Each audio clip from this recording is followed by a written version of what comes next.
27 de abril 2022. Cor litúrgica: branco. Segunda semana da Páscoa, quarta-feira. Primeira leitura: Atos 5,17-26. Leitura dos Atos dos Apóstolos. Naqueles dias, 17, levantaram-se o sumo sacerdote e todos os do seu partido, isto é, o partido dos saduceus, cheios de raiva, e mandaram prender os apóstolos e lançá-los na cadeia pública. 19 Porém, durante a noite, o anjo do Senhor abriu as portas da prisão e os fez sair, dizendo: Vinde e de falar ao povo, no templo, sobre tudo o que se refere a este modo de viver. 21 Eles obedeceram e, ao amanhecer, entraram no templo e começaram a ensinar. O sumo sacerdote chegou com seus partidários e convocou o sinédrio e o conselho formado pelas pessoas importantes do povo de Israel. Então mandaram buscar os apóstolos na prisão. 22 Mas, ao chegarem à prisão, os servos não os encontraram e voltaram dizendo: 23 Encontramos a prisão fechada, com toda segurança, e os guardas estavam apostos na frente da porta. Mas, quando abrimos a porta, não encontramos ninguém lá dentro. 24 Ao ouvirem essa notícia, o chefe da guarda do templo e os sumos sacerdotes não sabiam o que pensar e perguntavam-se o que poderia ter acontecido. 25 Chegou alguém que lhes disse: Os homens que vós pusestes na prisão estão no templo ensinando o povo. 26 Então o chefe da guarda do templo saiu com os guardas e trouxe os apóstolos, mas sem violência, porque eles tinham medo que o povo os atacasse com pedras. Palavra do Senhor. Graças a Deus. Responsório: SL 33. Este infeliz gritou a Deus, e foi ouvido. Este infeliz gritou a Deus, e foi ouvido. Bendirei o Senhor Deus em todo o tempo, seu louvor estará sempre em minha boca. Minha alma se gloria no Senhor, que ouçam os humildes e se alegrem. Comigo engrandecei ao Senhor Deus, exaltemos todos juntos o seu nome. Todas as vezes que o busquei, ele me ouviu, e de todos os temores me livrou. Contemplai a sua face e alegrai-vos, e vosso rosto não se cubra de vergonha. Este infeliz gritou a Deus, e foi ouvido, e o Senhor o libertou de toda angústia. O anjo do Senhor vem acampar ao redor dos que o temem, e o salva. Provai e vede quão suave é o Senhor. Feliz o homem que tem nele o seu refúgio. Evangelho,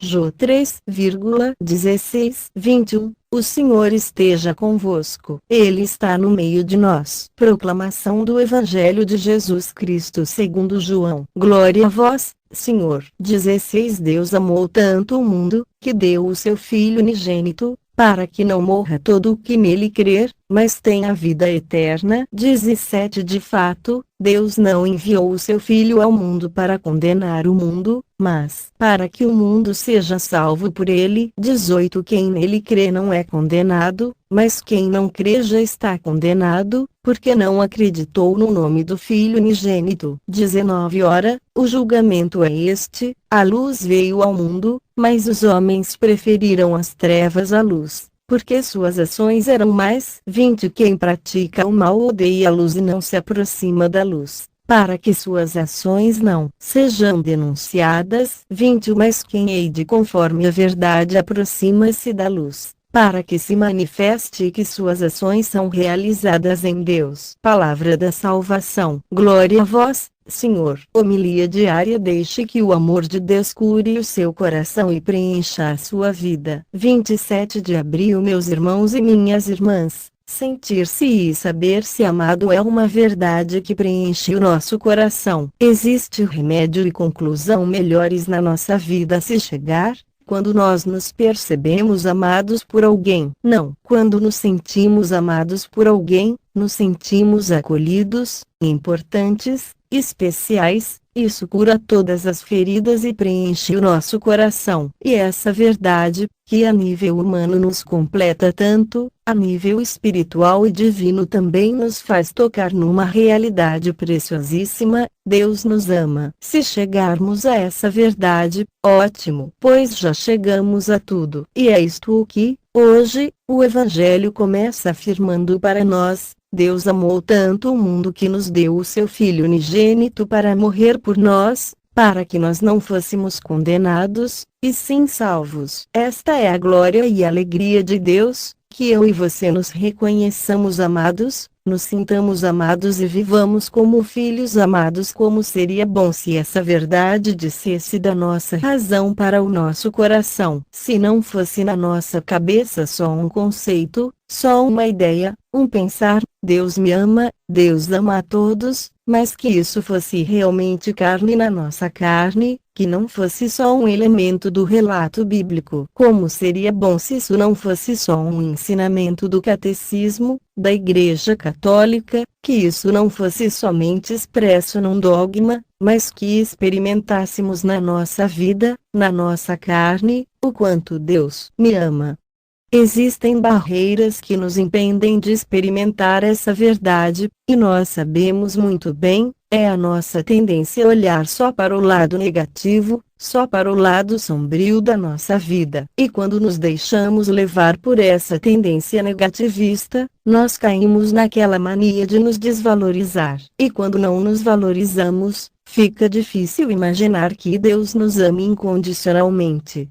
O próprio texto bíblico, no fim da leitura, diz que a luz se manifestou, a luz que é Cristo, no seu amor e na sua graça, mas os homens amaram mais as trevas, preferiram mais as trevas. E é justamente essa nossa tendência, a de olhar só para as nossas realidades sombrias e tenebrosas, porque, muitas vezes, temos dificuldade de olharmos para os nossos aspectos positivos, para aquilo que existe de bom dentro de nós, pois nos olhamos, quase sempre, com julgamentos, com sentimentos de culpa. Deus não diz que nos ama somente para gerar dentro de nós uma gratidão ou uma frustração ao pensar: Deus me ama, mas eu o amo tão pouco. Não, Deus não nos diz: eu te amo, só para gerar isso em nós. Mas a glória e a alegria de Deus é que eu e você vivamos essa experiência concreta de amor, que nós nos sintamos, de fato, amados, felizes, realizados. Pois esta é a glória e a alegria do Pai do céu, que eu e você nos reconheçamos amados, nos sintamos amados e vivamos como filhos amados. Então, hoje, peçamos ao Senhor que essa palavra tire do nosso coração todas as barreiras, feridas do passado, do desamor,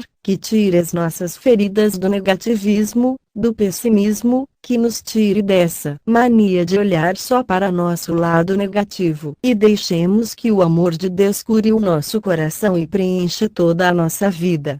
Sobre todos vós, a bênção do Deus Todo-Poderoso, Pai, Filho e Espírito Santo.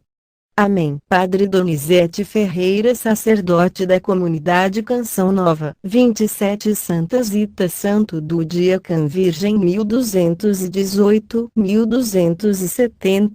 Berço nasceu em 1218, no povoado de Monsagrati, perto da cidade de Lucca, Itália. Era de uma família pobre, numerosa e camponesa, mas recebeu a riqueza da vida em Deus e em seus ensinamentos. Serva desde a infância aos 12 anos, Zita foi trabalhar em uma casa de família para não se tornar um peso, visto que era de uma família pobre e numerosa. Ela não teria um salário, mas, em troca de seu trabalho, receberia comida, roupas e necessário para seu sustento. Ela foi servir a uma família que não costumava tratar bem os seus criados. Sofreu muito, mas aguentou tudo seguindo uma vida de oração e humildade, rezando e praticando a caridade. O Papa Pio X a proclamou padroeira das empregadas domésticas. Intensa na caridade cristã, costumava dividir tudo o que recebia e tinha, dinheiro, comida e roupa, com o próximo. Era uma criada de um coração tão bom que, aos poucos, foi conquistando a confiança e a admiração dos seus patrões. Em contrapartida, os funcionários que conviviam com ela tinham inveja e ainda zombavam muito de suas atitudes, a ponto de acusá-la. Chuva de rosas e manto do anjo. Certa vez, foi surpreendida pela patroa, após ser acusada de estar tirando os alimentos da despensa e dando aos pobres. Na ocasião, a patroa perguntou o que ela estava escondendo no avental, e ela respondeu que eram flores. E, ao levantar o avental, uma chuva de flores caiu e cobriu seus pés. Em outra situação, na véspera de Natal, ela encontrou um homem na rua com frio, na entrada da igreja de São Frediano. Para aquecê-lo, pegou um manto caro emprestado do seu patrão. No dia seguinte, foi recriminada por tal ato, mas, nesse mesmo dia, um idoso desconhecido chegou no povoado e devolveu o manto. Todos os cidadãos acharam que essa atitude foi tomada por um anjo. A partir daí, a porta da famosa igreja ficou conhecida como a Porta do Anjo. Vida de doação. A sua vida sempre foi marcada por sua obra de dedicação total aos pobres, doentes e necessitados. Até hoje, a santa intercede em favor do próximo. O local de seu túmulo se tornou um local de graças e de muitos milagres comprovados. Espiritualidade. Ela se dedicou com toda sua força ao trabalho e se mantinha firme na vida de oração, participando das missas pela manhã na comunidade e se consagrando a Deus. Ela sempre buscava questionar a Deus se a sua atitude estava correta ou não. Morte e canonização. Santa Zita faleceu no dia 27 de abril de 1278 e, rapidamente, a sua fama de santidade se espalhou por toda a Itália, chegando até a Inglaterra. Seus restos mortais repousam na capela de Santa Zita da igreja de São Frediano, em Lucca, Itália. Em 1652, foi feita a exumação do corpo e constatado que repousa intacto. Esse acontecimento serviu para confirmar sua canonização em 1696, pelo Papa Inocêncio X. Oração a Santa Zita. Ó Santa Zita, que, no humilde trabalho doméstico, soube ser solícita como foi Marta, quando servia a Jesus. Ajudai-me a suportar com ânimo e paciência todos os sacrifícios que me impõem os meus trabalhos domésticos. Peço ainda, que o suporte com amor, zelo e fidelidade a família que sirvo. A minha oração. Ó Deus, recebei o meu trabalho, o meu cansaço e as minhas tribulações e, pela intercessão de Santa Zita, dai-me forças para cumprir sempre meus deveres. Santa Zita, ajudai-me. Amém. Santa Zita, rogai por nós.